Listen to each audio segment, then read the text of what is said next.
latest on newly named Tropical Storm Roslyn, which has formed today in the eastern Pacific, currently located at 15.4 degrees north, 103.0 degrees west, and is looking quite good. Even though that its center is partially exposed, the banding for this time of year in the eastern Pacific is actually rather impressive, or rather decent I should say. Right now it's got winds of 40 miles per hour, that's 65 kilometers per hour, 1 minute sustained winds, and a pressure of 1006 millibars. Right now the movement is west at 6 miles per hour, which is 9 miles per hour, kilometers per hour I should say, off towards the west. So this is where the storm is located right now, with a northeasterly side wind field only, 50 nautical miles out on that northeastern side. But we are going to see these distances coming up here right now. Right now the storm is currently located 182 miles away from Zihuatanejo, 233 from Acapulco, 273 from Manzanillo, 392 from Puerto Vallarta, and 587 from Mazatlan. We'll likely see those later three numbers, or three locations. Those numbers will go down over the next few days as the system pushes off towards the west and eventually curves back into the Mexico coastline.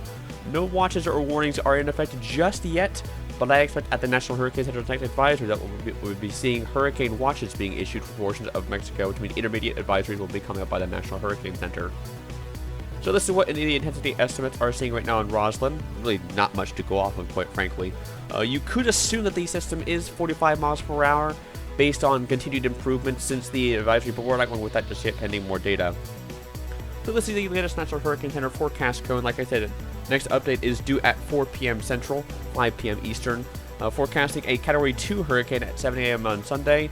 Rather close pass towards that coastline there, so maybe some coastal interaction might induce some weakening as it goes in. We'll have to wait and see on that. But the system could rapidly intensify. I mean, this is typical for this time of year in the Eastern Pacific in this location. Patricia did it. I'm just thinking of some other storms that have done it in this area. Ken in 2002 did it as well. Infamous hurricanes have rapidly intensified in the season. Not saying it's going to happen, but it is a possibility. Sea surface temperatures right now for Roslyn are looking quite good, considering the La Nina conditions in the Eastern Pacific. 29 to 30 degrees Celsius right now under this storm, so it's in a good warm spot of the Eastern Pacific for some intensification for this storm right now. So this is what the HWRF is saying right now in terms of the wind aspect of things, predicting a low-end major hurricane. That is possible, actually.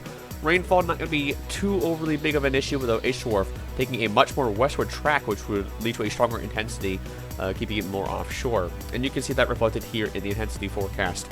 GFS, HWRF, and HMON all bring it up to major hurricane status. We'll have to wait and see if it gets there, though. Wind shear is going to take a rise as it comes in, but that'll probably be after landfall that it'll rise to the unfavorable level. Sea surface temperatures are really good, and relative humidity is going to drop off a little bit, but I expect that'll still be a little bit favorable for some intensification, and Roslyn should become a hurricane in around 36 to 48 hours from now.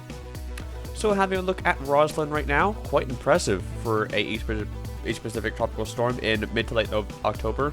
The low circulation is a little bit exposed, but the bedding for this time of year in the Eastern Pacific is quite good, and we'll likely be seeing this storm intensify further as it goes off towards the west, potentially rapid. If you're in Mexico, stay tuned for further updates on this storm, as it could be a significant threat to portions of the Mexican coastline, bringing strong winds, rough surf, and heavy rainfall, leading towards flash flooding.